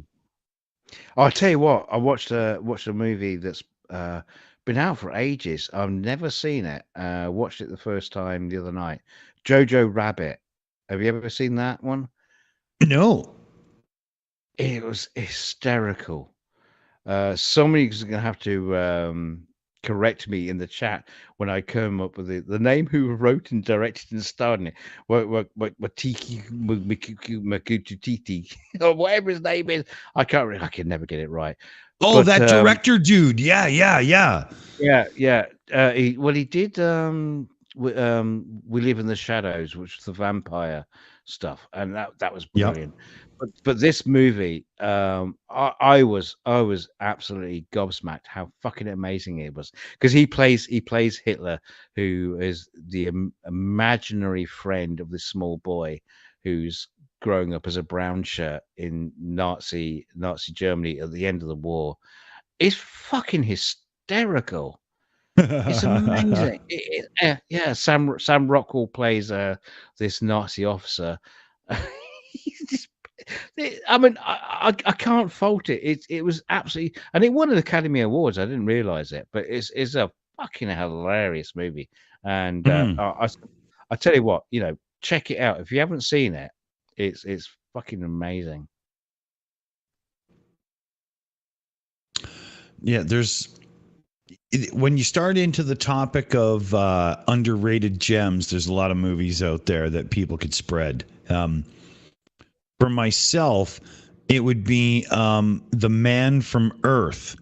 Really low budget movie where they're just basically having a goodbye party for somebody, and the conversation goes into a crazy place, and it's really, really good. I can't even describe it to you without fucking it up. The original or the remake? I'm not sure. When was the original release then? That's like 70s, 80s. No, I guess it's the remake then, because it's the same guy that did the not so good Man from Earth Holocene part 2 to it. But so it is the newer one, the remake. I guess it's from, I don't know, maybe 10 years ago. Yeah, it's awesome. It's so good that if I even try to describe it, I will fuck it up, and I'm not willing to do that. You just got to trust me. You got to trust me. It's really good. Put it on the list, people. Put it on the list. I'll look at that one. Yeah, it's one of those movies where you'll see it in your list and you'll go, oh, that was really good. But then you realize you can't watch it again for the first time. And it's one of those movies, right? That's why I can't say anything. You know what I mean? I can't, right? Yeah, your understanding of what's going on develops with the story of the movie. You don't get any lead-ins or nothing, any hints or nothing. It's great. It's the way movies like that should be done versus the whole flashbacks and all that other stuff. Right. It's the Tarantino take on that story where it's very much the Reservoir Dogs raw approach, except not all out of order and stuff. It's just the story, but it's still Tarantino's raw approach to filmmaking. There's no bullshit. It's just the people. Oh, talking to Tarantino. Dad's place. And Reese, the list of things Dick is willing to unwilling to fuck up is pretty short. Oh, that's funny. Yeah. Anyway, go ahead. Yeah, another film I watched, and I was like really surprised by it because I thought this was going to be like a Tarantino kind of style film that is all substance and or all spectacle and no substance. Was Bullet Train. I was fucking blown away by that. It's a recent film. Probably not a lot of people even heard of it, but Bullet Train. I saw it come up in my. It's amazing. I saw it come up in my feed there to my torrent site again. Sorry, beer burp. You didn't want any part of that. The write up, the quick little blurb didn't draw me in, but it's a good one, is it? Oh, I was no. I've got to admit that I was watching and thinking, "Oh God, this is going to be one of those kind of films." But by the end of it, I was thinking, "This is probably one of the best films I've seen." Oh well, then we watched Jojo Rabbit. No, that was the best film we've ever seen. But no, it's fucking awesome. It's absolutely brilliant. I loved it. Check it out. Cool. I'll have to check it out. Bullet Train in the chat. Come on, give it. How about? You seen it? How about guilty pleasure movies? Right? What Loki? I know your background. You like the media, and you go deep into the obscure and whatnot, and so on. What's a guilty pleasure movie for you? Well, the popular response for me would be Evil Dead series, but Bubba Hotep. I saw Bubba Hotep on the big screen. Fucking awesome. Everybody I know that's watched that movie has gone, "You actually like this piece of shit?"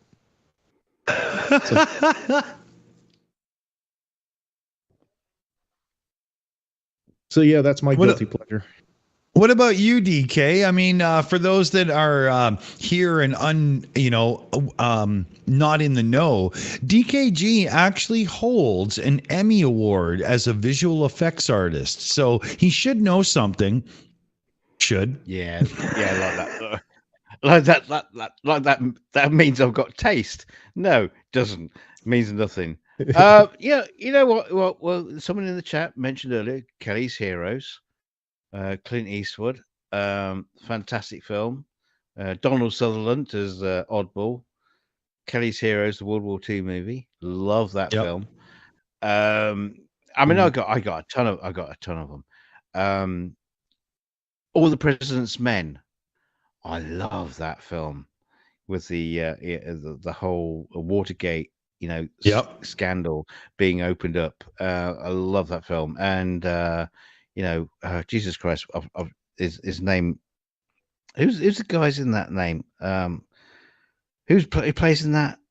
I've just blanked out. I can't think of their names. Dustin Hoffman and Robert Redford. Robert Redford has got to be one of the most beautiful men ever made on earth. He's so fucking gorgeous. You twat! I hate you. So good looking.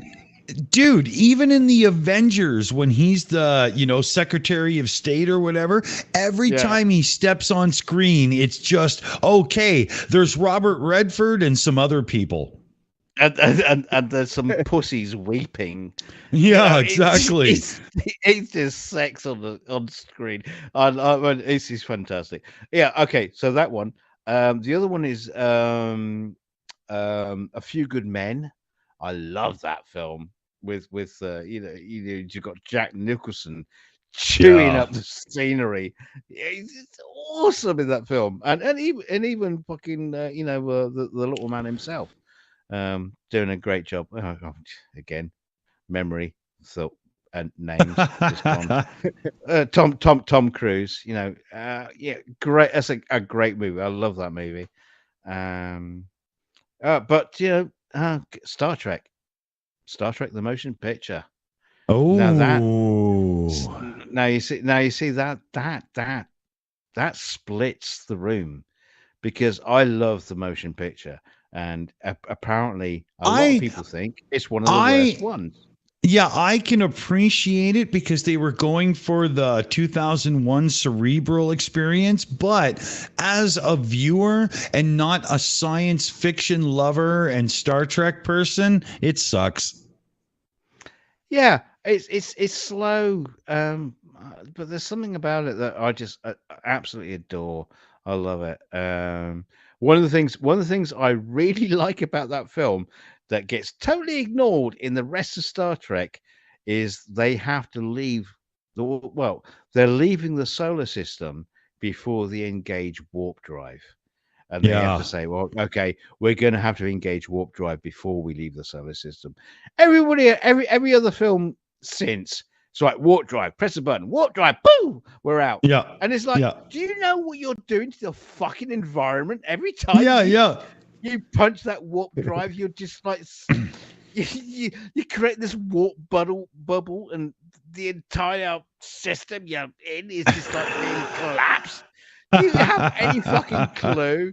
They just do it on a whim. Now that's one of the things I liked about it. It's kind of like a real kind of like when you see those World War II films like Run Silent, Run Deep, and all that kind of thing. It was really like technically kind of right.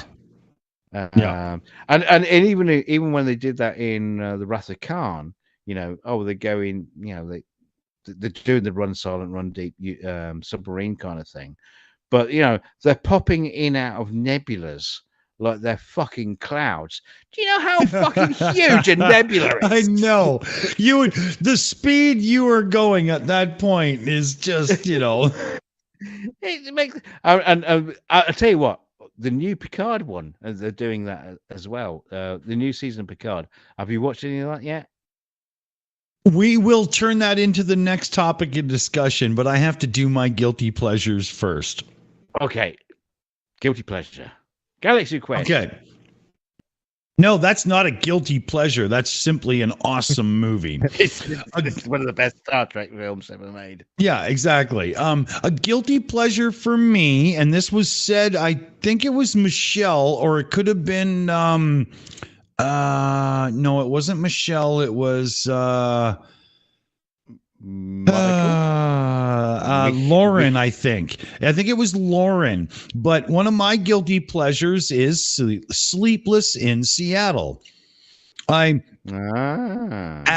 a parent and whatnot, I love the way the whole story evolves with the kid and whatnot, and I dig that movie a lot. A second guilty pleasure, because it's way out of my wheelhouse, is Major League, the baseball movie from the 80s. Oh, I remember that. Yeah. Yeah, it's not really a baseball movie so much as a comedy movie. And it's got Wesley Snipes as a skinny little guy before he bulked up and became Mr. Cool. And it's got Charlie Sheen in one of his earliest roles. And oh, fuck, it's funny. It is so funny. One of the best movies ever. Oh, William, Slapshot is not a guilty pleasure. It's just an awesome movie. Yeah, that's an interesting point, because we do, you do ask us what our guilty pleasures are, and sometimes we just basically talk about, Empire Strikes Back. No, you can't include that as a guilty pleasure because it's one of the greatest movies ever made. But but I will accept Jedi because it kind of sucks. Oh, shut up! Don't start giving the Ewoks a hard time. I love them. So, what were we going to go back to again? Oh, Picard. Season 3 of Picard. Now, in the chat, someone says, "Oh, I got put off by season 2." Season 2 of Picard was a piece of shit. Season 3 of Picard, I'm just gonna drag my chin off the floor. because season 3 of Picard is amazing. If somebody so if whoever was writing this season would have just simply been the writing person for season 1, oh my god, imagine what the show would have been. Like, why the fuck did it take 2 years to get to what everybody wanted to see in the first place? You know, come on. You know? Yeah. PJ is in the chat, says I got bored on season 1 of Picard. Yeah, they're terrible. But what they've done with season 3 is they've gone back to the movie. It's TNG continued. It's unbelievable. No, it's it's not even TNG. It's pre-TNG. They're going back to the movie. Even the fucking ship they're on is got the same hull as the old style movie Enterprise. And the story actually makes sense and draws you in. Like, you can't wait for the next one. Whereas in season 1 of Picard was, well, you know, it's Jean-Luc Picard, Patrick Stewart. Okay, I'll watch the next one. You know. Yeah. Blah blah blah. No, it's fucking amazing. Yeah. Well, I said so. Now put it this way. No, let me correct myself. It's not fucking amazing. It's just not shit. Yeah. Ugly German Truce in the chat says, what about comedies? Hear No Evil, See No Evil. Yeah, okay, but Coming to America, not the second one. Oh my God. But the first one, that is some classic comedy. Oh, wow. Oh, the second one's not actually that bad. The first no, it's not bad, amazing. but it's modern Hollywood, and it's just thin in comparative, you know. It's got a very, very sexy dance sequence. Oh, and the Golden Child. I want the knife. I love that movie. Oh, the Golden Child. No one's mentioned what's the other fucking film? Oh no, I can't. Just totally gone out of my head. What's the one with the guy in Chinatown? That's all, folks. You know, the guy does that thing, and that thing happens, and the other thing with that other guy. Yeah, that movie. Oh God. Oh no! Trading Places. Oh my God, Trading Places, PJ. What a good show. That is one of the funniest movies, man. Oh, what an awesome tit reveal as well. Yeah, well, Jamie Lee Curtis, right? So, you know. Yeah. You know. No, I was talking about the other guy when he takes his top off, but never mind. Oh, for God's sakes. Oh, but he blacks up. He blacks up on the train. You can't do that today. Oh my God, yeah. Can you imagine? Oh my God, right, dude. Oh wow. But her whole butchering of from being from Sweden and stuff would be offensive at this point too, to be honest. You know. Yeah. The whole let's face it, the whole scene is kind of like, you know, a bit like it's a hornet's nest of woke. Yeah.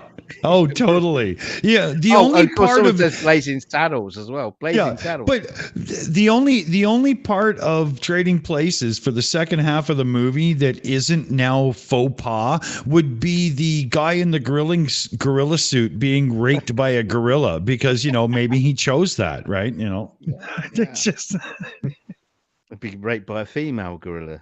Yeah. Yeah. Or trans gorilla, if that's such a thing. But I'm sure they'll figure it out. So what Hollywood it's does. always to you to push the button, isn't it, DK? You just fucking gotta, right? You know. It's just what Hollywood does these days. They just, like, you know, try to. They try so hard not to offend but doing so they just like offend. Well, the people that write these movies. the people that write these movies that are all about inclusion never seem to understand what inclusion means because, oh, okay, so you guys want more people from different areas. So here, we're going to put some more black people and some more brown Mexican people and some these and that people and everything in. But everybody's still beautiful and polished and sexy as hell. Is that inclusion for you? Yeah, good try. You know. Well, look, I was watching. We watched half of a film the other night, which was Operation Mincemeat, and it's a story about how the British intelligence managed to persuade the Germans that they were going to invade Greece or land on Greece instead of Sicily. Right? It's a big. It's a no. Don't laugh. It's a real story. It's a historical story where they basically got a body and they dropped it in the ocean, and it's a really big convoluted story. But anyway, my body got dropped in the ocean. But apart from all that, it's a modern film, and the guys, of course, they're in London and they go to a jazz club, and you know they're playing jazz and everybody's dancing. And what I noticed, that you know, the band had black players in it. That's what a jazz band would have. Also, white band leader. But on the dance floor, you had all these American GIs dancing, and some of them were black, and some of them were white. I was thinking, no, that wouldn't have happened, because racial prejudice back even in the Second World War, no way would black people would be dancing in the same room as white people, because there'd be a fight, they'd have been kicked out. And it's one of those sort of weird things where we want to be inclusive, and but you can't erase historic reality through inclusion. Yeah, that's one of the things is like you want to kind of be respectable. What's the word? But you want to kind of be respectable about the realities of what it was like. At the same time, is you also want to include it. Are we changing history by showing things that wouldn't have happened? Is that the right thing to do, or is that the wrong? Yeah. I fall on the side of you got to be real with history, because if you erase it, you're ended up going to repeat it. I know it's a cliche to say, but it's really true. It's been proven. So, if we're going to go for inclusion in everything, and we should have equal representation of people, why not? I mean, that's how it is when I walk down the fucking street, Yeah. But you've got to have it within the realms. Like, you can't do a period piece from the 1920s and have it so certain people in the community are equals when you damn well knew they weren't. It's like when you see like a Sherlock Holmes movie, or it's probably more like TV movies or something, and and the camera is just like it's in the crowd, and you see white people, black people, Chinese people, I'm trying to think of any other races, Aborigine, just like layering on thick of all the colors and all the spectrum of people, and you think that's not what it was like in Victorian England. Exactly. It wasn't like that, and I can see what you're trying to do. Yeah. I get it. I applaud you. Yeah. But if you want to do a show, that can incorporate these other people, you got to do it realistic. You can't have it in a situation where everybody's going, for fuck's sakes, there's no way this happened. right? Yeah. You can't color it to the point where 20 years from now we have people growing up that are 10 years old thinking that actually was the way. You've got to have respect for, you know, what society's gone through and where we are now versus where we were then. And you can't have that if you get the Full House version of history on television. It doesn't work. Well, it kind of makes it difficult, you know, like you say, in the future, if kids are watching that and you say, well, you know, back in the 50s and the 60s, there was the race riots and all this kind of stuff. So, well, no, that couldn't have happened because I watched this movie of people dancing together in the That's 40s. Right. So they must have been cool with each other. No, they weren't. Yeah. Yeah. It's just a tough one. It's a tough call because you want creative freedom. Like, you know, I'm a songwriter. I host shows and whatnot. I don't want to, you know, be shackled to, but at the same time, I do think that when you're dealing with historical subjects, we do have a responsibility to make sure we don't color the truth to the point where we have people growing up thinking that this bullshit we're feeding them so that we can sell advertisements for fucking Calgon and whatnot as truth, you know. Well, it's like where you have.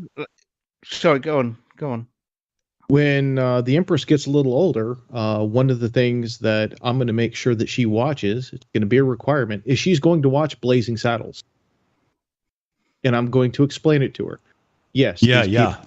These people are being, the characters are being racist and insensitive.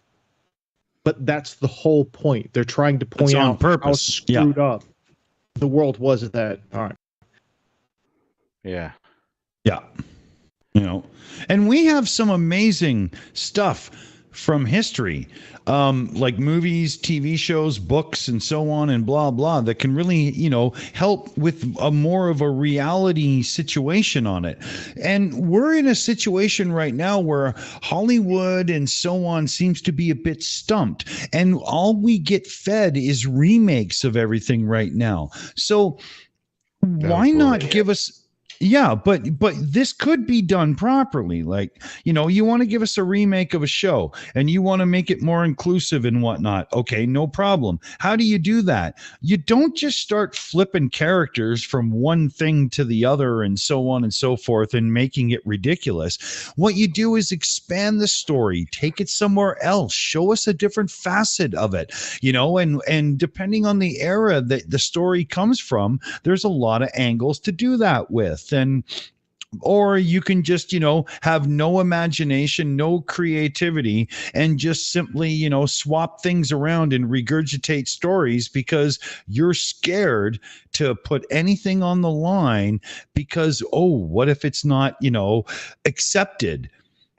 Well, that's what art is about, right? Like musicians and bands and artists and whatnot, they don't go into it with a guaranteed this is going to sell approach. They go into it with this is what I have to offer. Let's see what happens.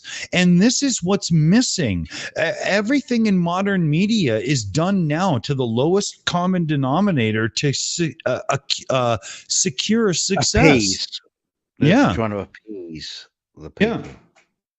It's like Battlestar Galactica. Remember Battlestar Galactica when they did the remake and they go, right, you know, Starbuck is a girl. What? Yeah. Starbuck is a girl? Yeah. And she was more fucking kick-ass than the original Starbuck. But in Battlestar Galactica lore from the old one, they had Sheba, so they could have had Starbuck and Sheba and just expanded Sheba's role to be a way cooler person.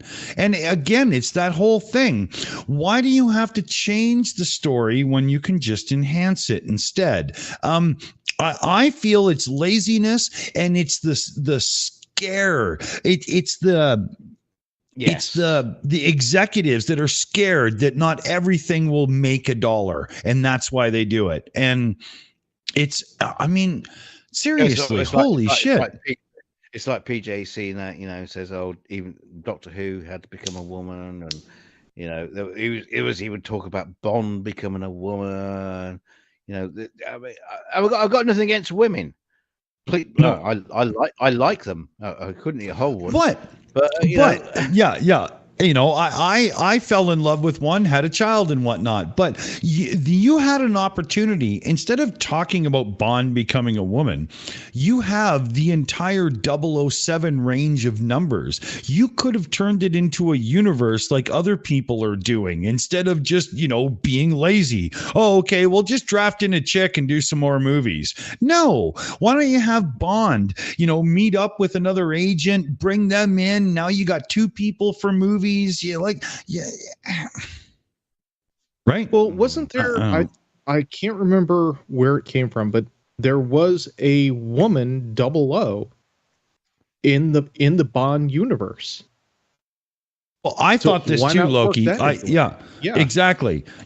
And literally you could have a 50% male to female ratio in the 00s because honestly, why wouldn't you? Why would you just have a bunch of suave fucks? You know what I mean? If women are 50% of the planet, why wouldn't women be 50% of your fucking force? It only makes sense, especially we're not talking about lugging 70 pounds of armor on your back to be in the trenches fighting. We're talking about spies. If anything, you probably want more women. Yeah. Right? Now, related to this, what I found interesting that I actually liked it is Carnival Row. The TV series Carnival Row. Yeah, I know it. The characters are reasonably balanced. They all have their own personal baggage that kind of fits real life, and the various like racism and stuff that's in the series was very typical for steam age London. Yeah, and that's kind of this alternate universe London, essentially. And I've actually kind of liked that because, you got nasty cops, you got good cops, you got, all that entire range. And that's not something you really see in various movies and shows. Aaron Reese in the chat said, in Doctor Who, being a woman wasn't the problem. It was the shitty writing. And I've heard that said many times. Yeah, that's very true. It was the same with the Batwoman TV show. They thought that because they had a real bisexual woman playing Batman, that it was just a guaranteed sell. And the show kind of sucked. We got a member shout out, Tony Regime in the chat. DKG has nothing against women, but he wishes he did have a part of him against a woman.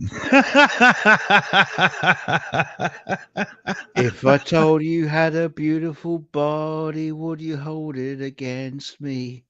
That's a good one, Tony. Thanks, man.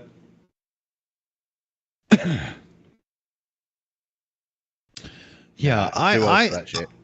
Yeah, but there was, there's been so many times in history too where we've had seriously like strong female, representation in films and stuff. The idea that women don't get good parts in Hollywood does come down to, a certain facet of Hollywood. But oh my God, we've had some amazing ones over time. Ellen Ripley. I'm not sure there's a balance that was overly needed to correct there, maybe monetarily, because I've heard horror stories about women not getting paid equal. But in this day and age, we're pretty close there, if it wasn't for money. Again, I'm just talking about like headlines, who's cool and whatnot,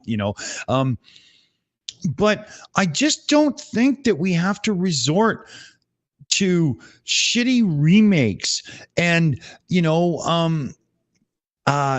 going back and just slightly tweaking things and then calling it your own, whether it's, the gender of a role or, the historical location. Like, people think that makes the movie theirs. And I think we're past that. We really need a new generation of writers to give us some originals. Yeah. Don't just swap the genders. Write it good, and we will love it. Yeah. When you did the whole, we're gonna throw a whole bunch of girls into Ghostbusters. Oh no, I didn't want to. Well, I haven't even watched the movie, but everybody says it has nothing to do with the actresses. It's just a shitty movie.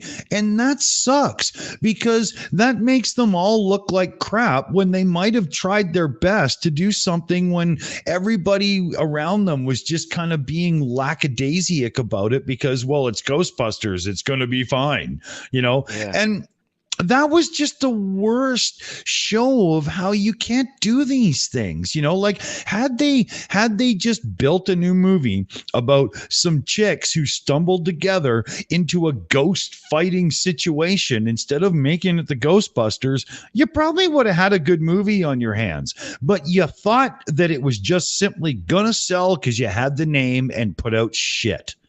It was not fair to anyone. Right? Yeah, that is the problem. I mean, a lot of the actresses in that movie are fucking awesome actresses. Exactly. But they just put them in front of the camera and say, "Oh, go on, just do something funny." Exactly.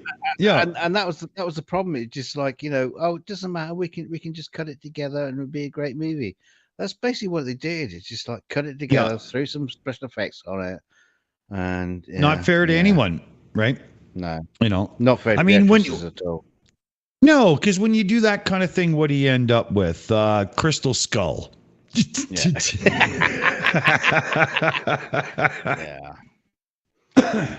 Yeah.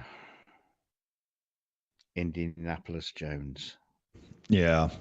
Well, we're a little over the 2-hour mark. Shall we say our piece and shut her down and whatnot?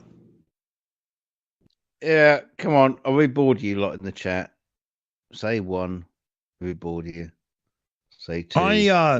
Doesn't make any fucking difference because Dick's going to close it down anyway. Yeah. But you know what I was thinking, dude? I'm going to download from the game store that I bought them on, the Jackbox games. And I am going to jump into the Discord server in about 20 or 30 minutes and fire up one of the Jackbox games and see if anybody wants to join. I'll call it, tossing my Sean in the air. Yeah. Sean will be there. He'll love it. Okay, stop. I made the joke. Let it die. Hey, you started it.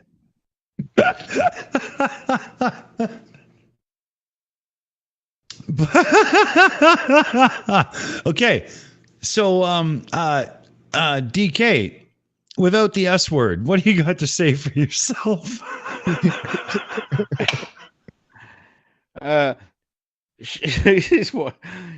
Should night, everybody.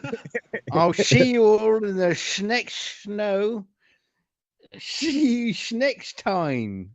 Oh dear God! I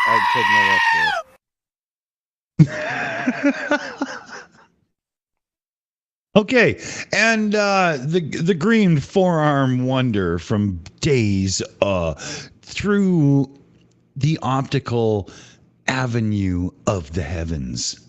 Ooh, that almost worked.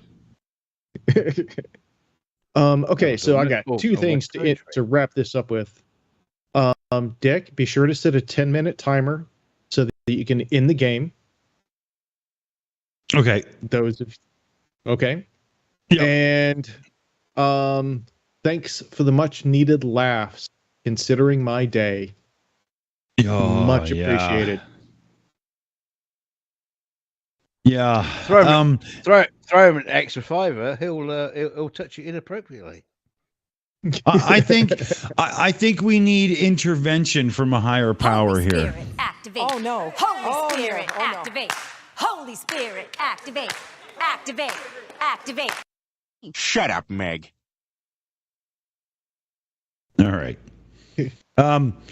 Myself, what would I say to, round out this?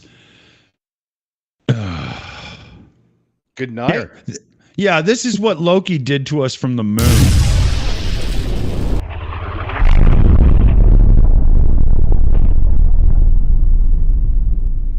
He makes that shit like properly personal and whatnot, But yeah, if you want to jump into the Discord here in like 10 minutes, and we'll see if we got something going on, and maybe we'll have some fun.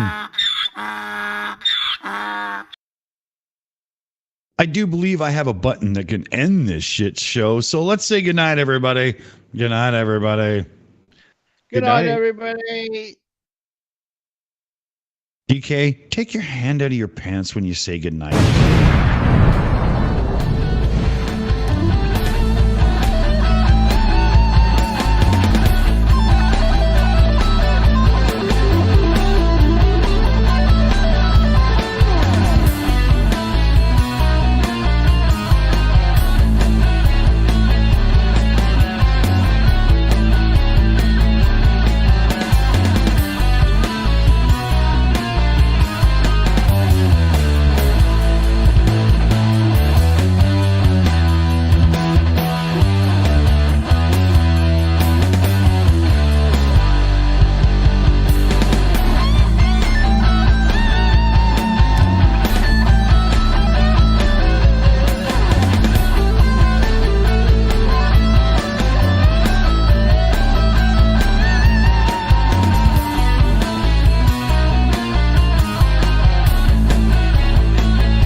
It's over.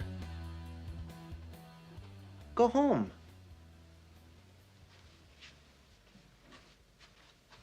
Go.